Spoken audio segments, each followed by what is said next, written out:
नमस्कार, मैं रचना शर्मा चढ़दी कला टाइम टीवी देख रहे सभी दर्शकों का स्वागत करती हूं। आप देख रहे हैं हरियाणा के विशेष समाचार।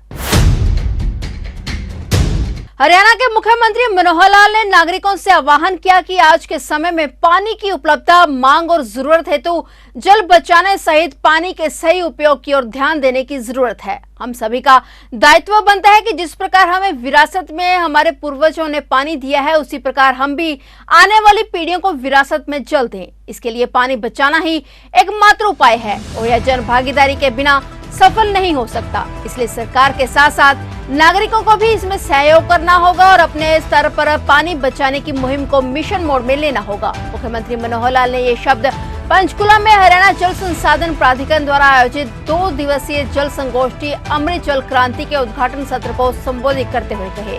मुख्यमंत्री ने कहा कि संयोग से यह संगोष्ठी उस समय हो रही है जब किसानों के मसीहा और उनकी चिंता करने वाले पंजाब के पूर्व मुख्यमंत्री सरदार प्रकाश सिंह बादल हमारे बीच नहीं रहे। वे सदैव किसानों की बात करते थे। सीएम ने कहा कि पिछले वर्ष जब वे उनसे मिलने अस्पताल गए थे, उस समय भी उन्होंने किसानों का ध्यान रखने की बात कही थी। ऐसे व्यक्तित्व को श्रद्धांजलि देते हुए यह जल संगोष्ठी उन्हें समर्पित है। इसके साथ ही मुख्यमंत्री ने कहा कि हरियाणा के पास प्राकृतिक रूप से कोई पानी का स्रोत नहीं है। पानी का संग्रहण कर हमें भविष्य के लिए सहेजना होगा। हरियाणा में केवल वर्षा का पानी और पहाड़ों से प्राकृतिक तौर पर प्रभावित होने वाला पानी ही हमारा मुख्य स्रोत है। उन्होंने कहा कि यदि पानी के उपयोग के अनुसार देखा जाए तो सबसे बड़ा हितधारक किसान है, क्योंकि अधिकांश पानी सिंचाई के लिए उपयोग किया जाता है। इसके अलावा उद्योगों और घरों में भी पीने के अलावा अन्य कार्यों में पानी का अधिकतर खपत होती है, लेकिन पानी बहुत ही सीमित मात्रा में है। आज प्रदेश के 85 ब्लॉक डार्क जोन में आ गए हैं। मुख्यमंत्री ने कहा कि पानी की मांग और उपलब्धता के अंतराल को पूरा करने के लिए वर्षा के पानी का संग्रह करने के सिस्टम खड़े करने होंगे। इसके अलावा रिजर्वायर, तालाबों और झीलों की क्षमताएं बढ़ानी होंगी और भूजल रिचार्जिंग पर भी काम करना होगा। उन्होंने कहा कि आज भूजल रिचार्ज से ज्यादा पानी निकाला जा रहा है, इसलिए हम सभी का दायित्व है कि पानी का सही प्रयोग करें ताकि पानी को बचाया जा सके। बहुत महत्वपूर्ण विषय के ऊपर आज ये जल संगोष्ठी हो रही है। इसमें स्टेक होल्डर्स तो बहुत हैं, नागरिक स्वयं में इसका सबसे बड़ा स्टेक होल्डर है, लेकिन अगर प्रोफेशनली कोई एक वर्ग के बारे में कहा जाए तो किसान इसमें सबसे बड़ा स्टेक होल्डर है।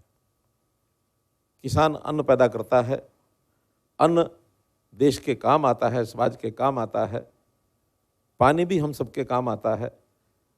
लेकिन जैसा मैंने कहा कि किसान व्यवसाय के नाते, प्रोफेशन के नाते सबसे बड़ा स्टेक होल्डर है। और आज एक ऐसा दिन भी है कि किसानों के बहुत बड़े पैरोकार, मैं कहूँगा किसानों के मसीहा, पूर्व मुख्यमंत्री पंजाब, केंद्र में भी वो मंत्री रहे, आज हमारे बीच वो नहीं रहे हैं।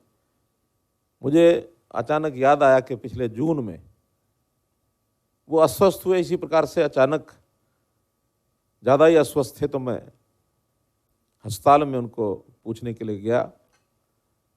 बेड रिडन थे, हालचाल पूछा, उन्होंने एक ही वाक्य कहा, सीएम साहब कैसे हैं? मैंने कहा ठीक है, हरियाणा में सब लोग ठीक हैं, ठीक हैं, किसानों का ज़रा ध्यान रखना।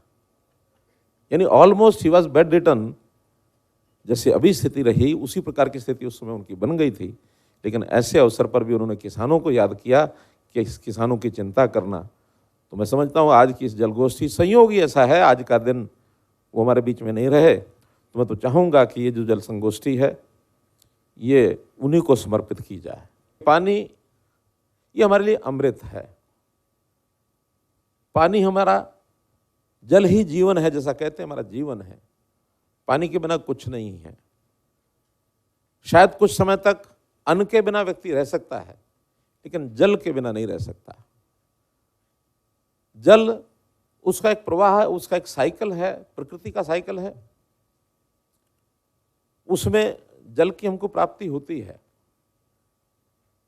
प्राप्ति के साधन मुख्य रूप से वर्षा है। वर्षा भी एक हमारे क्षेत्र में वर्षा होती है और एक वर्षा मानो हमसे दूर पहाड़ों में होती है, तो पहाड़ों का जो एक पानी का प्रवाह है उसका हिस्सा हमको मिलता है। मोटे रूप से ये दो मात्राएं जो पानी को हमको मिलती हैं। अब उसके बाद उसका संग्रह होता है, डैम्स में संग्रह होता है, फिर वो कहीं हमारे पॉन्ड्स हैं, हमारी झीलें हैं, रिचार्ज होकर के भूगर्भ में जाता है। तो जमीन के अंदर भी पानी का एक बहुत बड़ा संग्रह का भंडार है। अब ये संग्रह जो होता है, उस संग्रह का हम फिर बाद में उपयोग करते हैं। तो इसलिए इसका ध्यान अपने समय में हम जैसे तैसे इसका गुजारा कर रहे हैं, लेकिन जैसे दबाव बढ़ रहा है, चाहे आबादी का है, चाहे उद्योग का है, आवश्यकता बढ़ रही है, सीमा पानी की अपनी है, उसकी क्वांटिटी मात्रा उस सीमित है। हम देख रहे हैं कि जैसा वो पानी का भी बंटवारा 3.5 MAF पानी हमको जो भाखड़ा से मिलना है या रावी व्यास का जो मिलना है, वो भी पूरा एसवाइल के निर्माण के न होने के कारण से वो हमें मिल नहीं पा रहा। यमुना का पानी भी वर्षा में थोड़ा ज़्यादा होता है, लेकिन जो सर्दी का समय है, जब पानी बहुत कम होता है, तो हमारे अपने पीने के लिए भी बड़ी मुश्किल होती है। उसमें से दिल्ली को भी सुनिश्चित पानी हमको देना पड़ता है। तो अर्थात जो वर्षा के दिनों में पानी की अधिकता है, उसके संग्रह का सिस्टम हमको बनाना पड़ेगा कि उस संग्रह को, चाहे हमारे अपनी जमीन पर पानी आए, चाहे यमुना में पानी ज़्यादा आए, उसका संग्रह हम ज़्यादा कैसे कर सकते हैं। संग्रह के रिजर्वायर जैसे मैंने बताया, हमारे तालाब हैं, झीलें हैं, लेकिन वो भी उसकी कैपेसिटी कम हो गई, एनक्रोचमेंट्स हो गई, कहीं कहीं गंदे पानी उसका फिर उपयोग भी नहीं होता, ओवरफ्लो भी हैं। रिचार्जिंग ये प्राय पूरे क्षेत्र में बंद हो गई है। ज़मीन की जो पोरसनेस है वो ख़त्म हो गई है, वो हमारे केमिकल्स के कारण से ख़त्म हुई है। ज़मीन की जो लेयर है वो मजबूत हो गई, पक्की हो गई, पानी नीचे रिश्ता नहीं है। केचुए पहले इसका रास्ता बना देते थे ऊपर से नीचे तक, अब हमारे पेस्टिसाइड्स ने और केमिकल्स ने केचुओं को भी खत्म कर दिया। जमीन का पानी वो रिजर्वायर कम होता जा रहा लगातार। एक इसमें थोड़ी सी संभावना जो आशा की किरण एक बची हुई है, वो है रेन्यूएबल ट्यूबवेल्स। रेन्यूएबल ट्यूबवेल्स क्योंकि रिवर बेड में या उसके आसपास ही लगते हैं, और वो फ्लो जो है लगातार ऊपर से नीचे तक चलता है। वो रिचार्जिंग से ऊपर से इतना नहीं जितना नीचे उसका अंडरकरंट भी चलता है। उस अंडरकरंट के कारण से उसका उपयोग हम कर रहे हैं, और अच्छे प्रकार से जब अगर कमी कोई पड़ेगी तो हमको साइंटिफिक तरीके से उसको करना पड़ेगा। फिर भी इसका जो मात्रा है वो हमारी सीमित है, उपयोग बढ़ता जा रहा है। तो ये जो गैप है प्राप्ति में और उपयोग में, इस गैप को फिलअप करना ये भी हमारी जिम्मेवारी बनती है। जितना पानी का हम उपयोग कर रहे हैं, जैसा बताया कि हमारी आवश्यकता 34 MAF की खेती की है, और मिल रहा है हमको कितना, टोटल 20 MAF, जिसमें से 4 से 5 MAF तो हमको सीधा वर्षा से मिलता है, बाकी नदियों से मिलता है।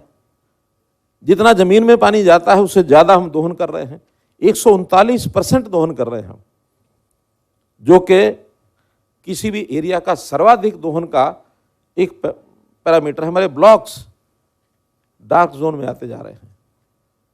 2004-05 में 55 ब्लॉक डार्क जोन में थे, और अभी आज 2020 में 85 ब्लॉक डार्क जोन में है। क्यों मैडम? 30 ब्लॉक डार्क जोन में बढ़ गए हैं। अगर ये इसी प्रकार से बढ़ता चला गया तो पानी नीचे का भी मिलना बंद हो जाएगा हमको।